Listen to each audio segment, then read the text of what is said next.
Shalom Bapak Ibu yang kasih Tuhan, kita berjumpa kembali di dalam renungan siraman rohani pada siang ini. Saya akan mengajak Bapak Ibu sharing kembali tentang kebenaran firman Tuhan. Hari ini saya mengajak Bapak Ibu untuk berbicara tentang kualitas hidup Kristen. Nah, Bapak Ibu yang kasih Tuhan, sebelum kita membaca firman Tuhan, mari kita berdoa terlebih dahulu. Mari kita berdoa. Bapa yang baik, kami mengucap syukur kepadamu untuk kebaikan dan kemurahan Tuhan atas hidup kami. Kalau hari ini kami bersama-sama kembali merenungkan sebagian dari firman-Mu, biar Tuhan Yesus yang menolong kami ya Bapa. Terima kasih Tuhan, berikan roh hikmat kemampuan kepada setiap kami untuk kami dapat mengerti dan memahami kebenaran firman-Mu. Biarlah Engkau mengurapi setiap kami Bapa. Terima kasih Tuhan, tolong hamba yang lemah untuk dapat menyampaikan firman-Mu. Biarlah pertolongan Tuhan melingkupi hamba-Mu ini, sehingga firman Tuhan yang disampaikan boleh menjadi berkat bagi setiap kami dan membangun kami bersama. Terima kasih Tuhan, dalam nama Yesus kami bersyukur dan kami berdoa. Amin. Ya, puji Tuhan, Bapak Ibu yang kasih Tuhan. Shalom.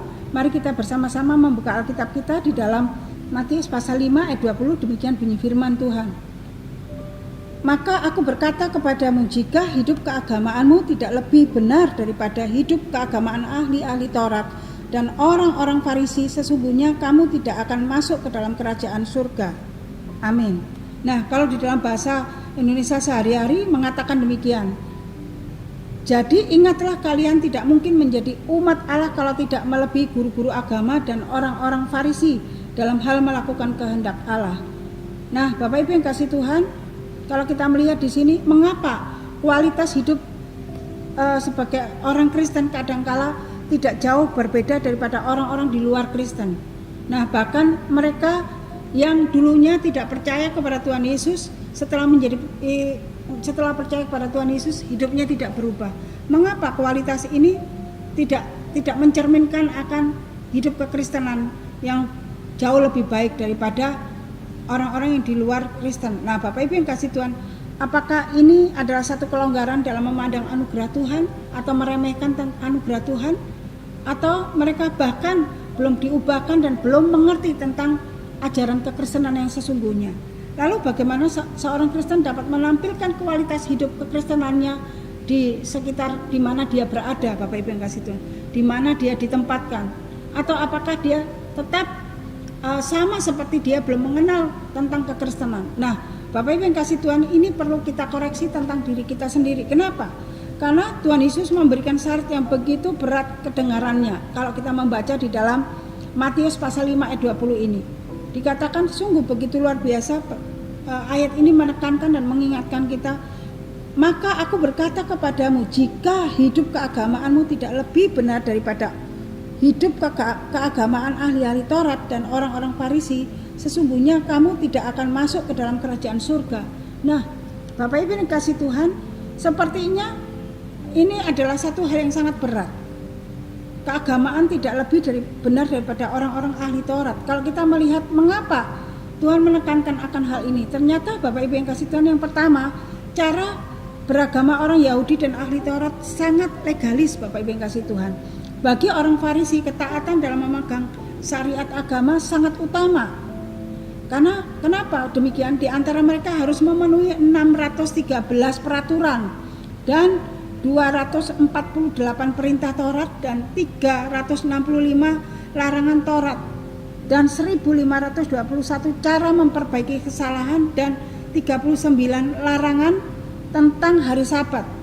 Dalam kamus LAI atau kamus Alkitab disebut bahwa mereka adalah suatu golongan daripada para nabi dan ahli Taurat yang sangat berpengaruh. Seluruh hukum dan peraturan dan adat istiadat nenek moyang mereka harus ditaati secara mutlak. Nah, Bapak Ibu yang kasih Tuhan, kalau kita melihat dan kita meneliti aturan-aturan yang begitu luar biasa rumitnya, dan dikatakan tadi memenuhi peraturan itu 613, perintahnya 248 perintah Taurat dan 365 larangan Taurat, 1521 cara memperbaiki kesalahan. Nah, Bapak Ibu yang kasih Tuhan, begitu beratnya aturan-aturan yang ada, dan ditambah lagi 39 larangan tentang hari Sabat. Begitu berat aturan-aturan yang harus mereka jalankan. Apakah mereka mampu? Bapak Ibu yang kasih Tuhan, itu sangat-sangat mustahil untuk mampu mereka lakukan. tetapi mereka tetap taat kepada hukum Taurat, Bapak Ibu yang kasih Tuhan. Ketaatan bagi dia adalah hal yang mutlak yang harus dijalankan, karena itu adalah seluruh hukum dan peraturan adat istiadat nenek moyang mereka. Oleh sebab itu mutlak harus diikutin. Terus yang kedua, Bapak Ibu yang kasih Tuhan, kebenaran keagamaan, dikatakan kebenaran keagamaan orang Farisi dan ahli Taurat dibangun di atas adat istiadat nenek moyang. Perintah Allah itu boleh diabaikan, mereka abaikan. Perintah Allah mereka abaikan. Tetapi Bapak Ibu yang kasih Tuhan berpegang pada adat istiadat manusia, mereka pegang begitu luar biasa. Bagi mereka hukum dan adat istiadat nenek moyang harus diperjuangkan. Nah, kalau kita melihat, coba kita melihat di dalam Matius pasal 15, Bapak Ibu yang kasih Tuhan. Matius 15 ayat yang ke-7 dikatakan, "Hai orang-orang munafik, benarlah nubuatan Yesaya tentang kamu. Bangsa ini memuliakan aku dengan bibirnya, padahal hatinya jauh daripadaku. Percuma mereka beribadah kepadaku, sedangkan ajaran yang mereka ajarkan ialah perintah manusia." Nah, ayat yang ke-10, lalu Yesus memanggil orang banyak dan berkata kepada mereka, "Dengarkanlah dan camkanlah, bukan yang masuk ke dalam mulut yang menajiskan orang, melainkan yang keluar dari mulut itulah yang menajiskan orang." Jadi Bapak Ibu yang kasih Tuhan, di sini kebenaran beragama orang Farisi dan ahli Taurat dibangun di atas adat istiadat nenek moyang mereka, sehingga perintah Allah mereka langgar, mereka abaikan. Tetapi mereka berpegang pada adat istiadat manusia begitu luar biasa, yaitu hukum Taurat dan adat istiadat nenek moyang mereka harus diperjuangkan. Nah, ini sangat mengerikan Bapak Ibu yang kasih Tuhan. Kalau kita melihat, sungguh sangat mengerikan. Nah, di dalam hal yang ketiga Bapak Ibu yang kasih Tuhan, perilaku beragama orang Farisi dan ahli Taurat tidak sejalan dengan yang diajarkan. Jadi mereka mengajarkan, tetapi untuk menjalankan perilaku mereka tidak sesuai dengan apa yang diajarkan. Nah, ini sangat-sangat mengerikan Bapak Ibu yang kasih Tuhan. Dan juga Bapak Ibu yang kasih Tuhan, kalau kita melihat di sini begitu berat, tetapi mereka tetap sombong Bapak Ibu yang kasih Tuhan. Mereka tetap berlaku bahwa mereka adalah yang lebih baik dan lebih luar biasa. Makanya Tuhan Yesus di situ mengatakan di dalam Matius pasal 5 ayat 20 tadi, "Maka aku berkata kepadamu, jika hidup keagamaanmu tidak lebih benar daripada hidup keagamaan ahli-ahli Taurat dan orang-orang Farisi, sesungguhnya kamu tidak akan masuk ke dalam kerajaan surga." Bapak Ibu yang kasih Tuhan, mereka begitu mempunyai aturan yang begitu luar biasa hebat, tetapi mereka tidak bisa menjalankan. Mereka hanya memperjuangkan adat istiadat nenek moyang mereka, Bapak Ibu yang kasih Tuhan. Makanya Tuhan mengatakan bahwa jika hidup keagamaan kita tidak jauh lebih baik daripada mereka, maka kita tidak layak untuk masuk ke dalam kerajaan surga. Lalu bagaimana caranya supaya kita tidak seperti mereka, Bapak Ibu yang kasih Tuhan?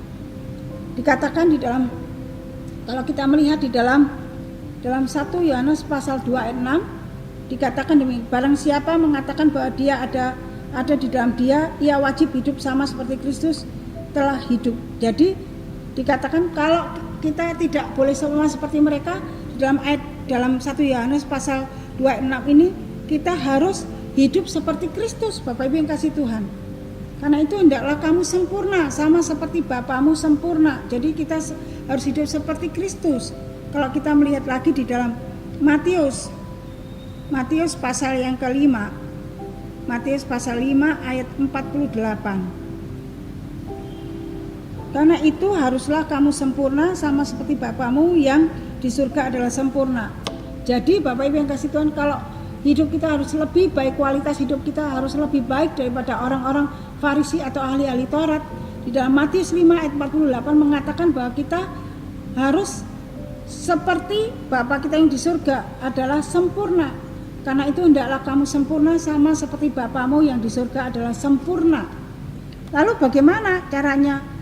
Bapak Ibu yang kasih Tuhan, jadi kualitas hidup yang harus kita tunjukkan kepada setiap orang sebagai orang Kristen adalah, Bapak Ibu yang kasih Tuhan, yang pertama, hidup dalam perdamaian. Di dalam Matius pasal 5 ayat 21 dikatakan demikian, kamu telah mendengar yang difirmankan kepada nenek moyang kita, jangan membunuh, siapa yang membunuh harus dihukum. Tetapi aku berkata kepadamu, setiap orang yang marah terhadap saudaranya harus dihukum. Siapa yang berkata kepada saudaranya kafir harus diperhadapkan ke mahkamah agama, dan siapa yang berkata jahil harus diserahkan ke dalam neraka yang menyala-nyala. Sebab itu jika engkau mempersembahkan persembahanmu di atas mezbah dan engkau ingat akan sesuatu yang di dalam hati saudaramu terhadap engkau, tinggalkanlah persembahanmu di depan mezbah itu dan pergilah berdamai dahulu dengan saudaramu, lalu kembali untuk mempersembahkan persembahanmu itu. Segeralah berdamai dengan lawanmu selama engkau bersama-sama dengan dia di tengah-tengah jalan, supaya lawanmu itu jangan menyerahkan engkau kepada hakim, dan hakim itu menyerahkan engkau kepada pembantunya, dan engkau dilemparkan ke dalam penjara. Nah, Bapak Ibu yang kasih Tuhan, hidup yang pertama adalah kita harus hidup berdamai untuk menunjukkan kualitas hidup kekristenan kita yang baik, jauh lebih baik daripada orang-orang Farisi atau orang-orang di mana kita harus menunjukkan, Bapak Ibu yang kasih Tuhan, kualitas hidup kekristenan kita dengan baik. Di dalam Matius pasal 5 ayat 21 sampai 26 mengatakan hidup dalam perdamaian. Jadi kualitas hidup kekristenan sangat ditentukan oleh adanya sikap perdamaian. Di mana ditempatkan kita berada, Bapak Ibu yang kasih Tuhan, kita harus membawa damai, bukan menjadi perusuh, Bapak Ibu yang kasih Tuhan. Orang Kristen yang suka damai akan selalu menyejukkan hati orang-orang yang ada di sekelilingnya, Bapak Ibu yang kasih Tuhan. Nah, kita harus hidup dalam perdamaian dan sikap hidup yang baik. Jangan kita menjadi orang Kristen justru menjadi batu sandungan. Kita pelayanan, kita melakukan hal-hal yang sepertinya adalah hal yang rohani, tetapi di mana kita berada seringkali kita menjadi batu sandungan, menjadi perusuh. Nah, Bapak Ibu yang kasih Tuhan, ini tidak menunjukkan kualitas hidup kekristenan kita. Ketika kita diperhadapkan kepada hal-hal yang sangat membuat kita kadang-kadang menguras emosi kita, Bapak Ibu yang kasih Tuhan, di sini mengingatkan kita supaya kita tetap memiliki hati yang damai dan menunjukkan perdamaian di tengah-tengah situasi apapun. Nah, Bapak Ibu yang kasih Tuhan, dalam kaitan ini maka kita harus ada dalam perdamaian. Walaupun ada orang yang memusuhi kita, mungkin secara manusia kita tidak mampu untuk melakukan hal ini, tetapi kuasa Tuhan yang akan memampukan Bapak Ibu sekalian untuk kita dapat terus hidup berdamai di dalam Tuhan dan berdamai dengan musuh-musuh kita, orang-orang yang memusuhi kita yang ada di sekitar kita. Gampang enggak? Tidak, Bapak Ibu yang kasih Tuhan, tetapi Roh Kudus yang akan menolong kita. Karena tadi firman Tuhan di dalam Matius pasal 5 ayat 48 dikatakan kita harus sempurna karena Bapa kita adalah sempurna. Bisa enggak kita sempurna? Memang tidak bisa sempurna, tetapi Bapak Ibu yang kasih Tuhan, kita hidup dalam proses untuk kita menuju kesempurnaan, kita untuk dapat hidup sesuai dengan apa yang diinginkan Tuhan. Kita memang harus selalu jatuh bangun di dalam dosa, di dalam hal-hal yang salah. Tetapi Bapak Ibu yang kasih Tuhan, kita harus tetap optimis, kita dapat bangun kembali dan kita hidup sesuai dengan tatanan Tuhan yang dapat menjadi pendamai, yang dapat menjadi berkat di mana kita berada.